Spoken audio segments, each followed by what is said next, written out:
I rise in this debate about the merger of DFID with the Foreign Office, as it's an estimates debate.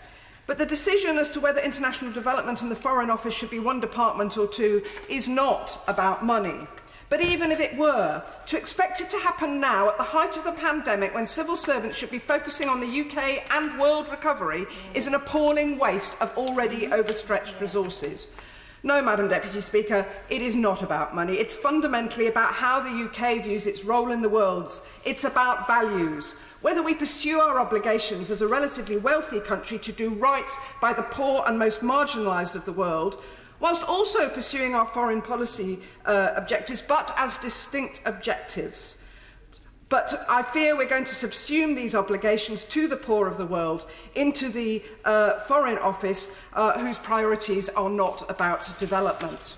Now, the Prime Minister indicated recently that there is now likely to be a reprioritisation of aid spending. He said we give as much to Zambia as we do to the Ukraine, though the latter is vital for European security. He said the UK must use its aid budget and expertise to safeguard British interests and values overseas. So what are these values? To me, development isn't about national security interests. I believe it's about how we demonstrate our moral compass in the world.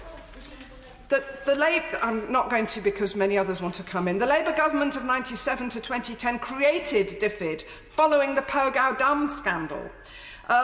It demonstrated our Labour values in its record subsequently on international development and poverty reduction, improving sanitation for over 1.5 million, bringing 40 million children lifting them out of poverty.